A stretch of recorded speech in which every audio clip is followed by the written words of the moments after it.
ইফতার মাহফিলে উপস্থিত সভাপতি, সেক্রেটারি জেনারেল এবং অন্যান্য নেতৃবৃন্দ এবং বিশেষ অতিথি এবং আমার প্রিয় ভাইরা, সবাইকে শুভেচ্ছা।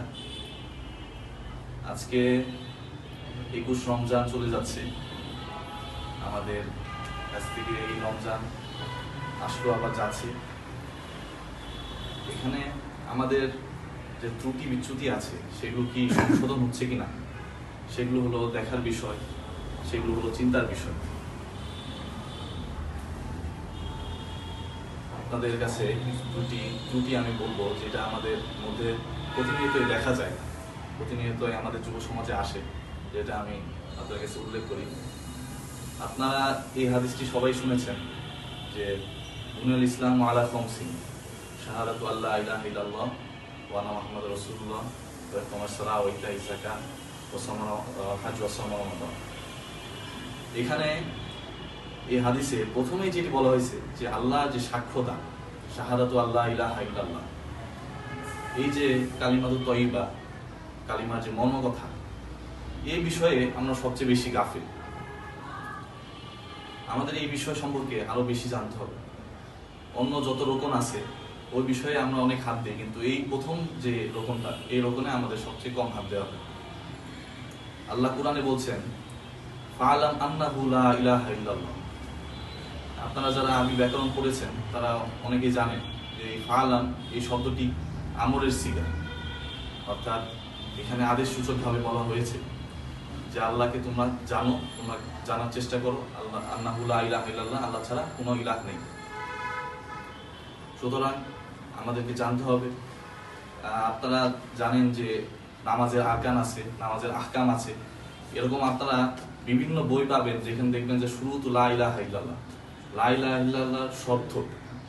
এখানে আলেমরা দেখবেন সবার প্রথমে যেটা করেছে, নোটিস করেছে, প্রথমে যে ইয়েটা করেছে সেটা হলো যে জ্ঞান থাকতে হবে। জ্ঞানের মাধ্যমে তারপরে লা ইলাহা ইল্লাল্লাহ বলতে হবে। না হলে দেখা যাবে যে লা ইলাহা ইল্লাল্লাহ সারা জীবনই বলে যাবে, কিন্তু নিজের মধ্যে কোনো পরিবর্তন আসছে না। বিশ্ববিখ্যাত ইমাম আত-তাহাবী রাহিমাহুল্লাহ, তিনি যে জগৎ বিখ্যাত একটি কিতাব লিখেছেন যে আকিদাতুত তাহাবী, সেই গ্রন্থটা এখন পর্যন্ত ট্রান্সলেট হয়ে আসছে, বাংলাতে, উর্দুতে, বিভিন্ন ভাষায় হয়ে আসছে। এই গ্রন্থে প্রথম পৃষ্ঠাতে যে যা লিখেছে সেটাই দেখা গেছে যে আরো পরে সারহা করছে। সেই সারহা করার পর 20-30 পৃষ্ঠা সারহা করে ফেলছে, ব্যাখ্যা করে ফেলেছে। তো এই প্রথম কিতাব, প্রথম পৃষ্ঠায় যা লিখেছে যে আল্লাহ শুরু এবং শেষ দুটাই, এখানে তো সরাসরি এই কিতাবে দলিল দেয় নাই। অন্য সারহা কিতাবের যত দলিল দিয়েছে 20 পৃষ্ঠা 30 পৃষ্ঠা পর্যন্ত চলে গেছে।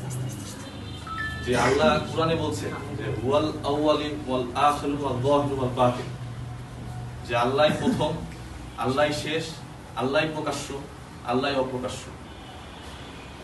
তো এখানে আপনাদের যে বিষয়টা সেটা হলো যে যাকে ইবাদত করছি আমরা তাকে চিনতে হবে। না চিনলে আর কি কার ইবাদত করবো আমরা? যাকে আমরা ইবাদত করছি তাকে চিনতে হবে।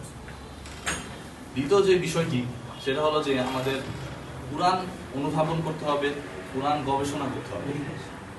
আল্লাহ কুরআনে বলছেন, আফালা ইয়াতাদাব্বারুনাল কুরআনা আম আলা কুলুবিন আকফালুহা, যে তারা কি কুরআন অনুধাবন করে না, নাকি তাদের অন্তর তালাবদ্ধ। আল্লাহ এখানে মুফাসসিররা অনেকভাবে বলেছেন যে আল্লাহ হয়তো এখানে ধমক স্বরূপ মানব জাতিকে বলেছেন যে তারা কেন অনুধাবন করে না। আপনারা কুরআন গবেষণা করলে দেখতে পাবেন যে কত বিষয় যে আমাদের দুনিয়াতে চলছে, কত রহস্যময় বিষয় হচ্ছে, সেগুলো আপনারা খুঁজে পাবেন। এই কিছুদিন আগেই একটা ফাইল আপনাদের সামনে, সবার সামনে প্রকাশিত হলো, যেটার নাম হলো এপস্টাইন ফাইল। যে ফাইলটা পুরা মানব জাতিকে চিন্তার মধ্যে ফেলাই দিয়েছে। দেখলেন এর মধ্যে দেখবেন কিছু আলেম সমাজও আছে যারা এই এপস্টাইন ফাইলকে ব্যাখ্যা করছে।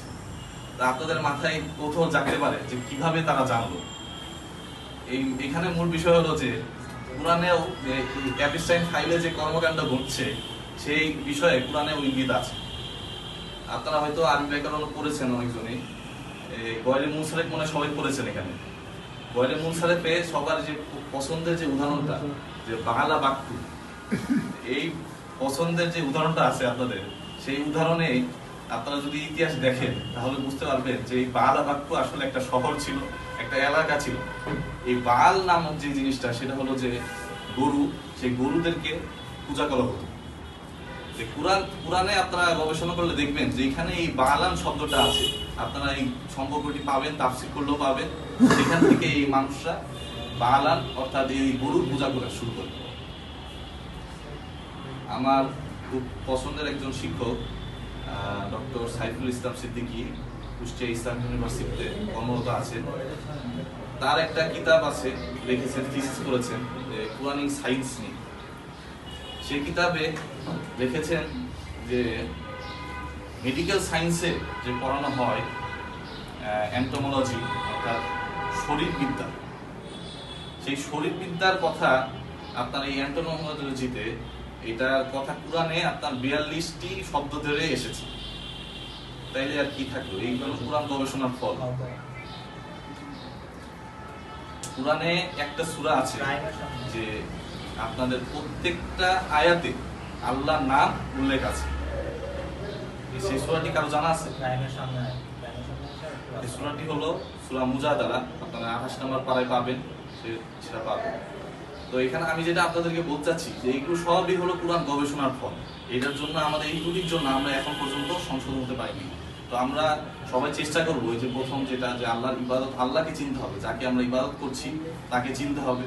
তারপর দ্বিতীয় যে বিষয়টা যে কোরআন গবেষণা করতে হবে, যার কারণে আমরা অনেক পিছিয়ে আছি কোরআন গবেষণা না করার ফলে। আমি সবাইকে অনুরোধ করব এবং এই বলে আমি আমার বক্তব্য শেষ করছি।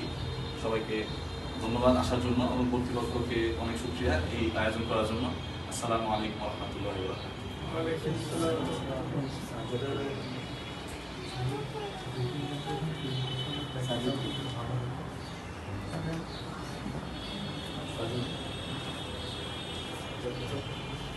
বারাকাতুহু।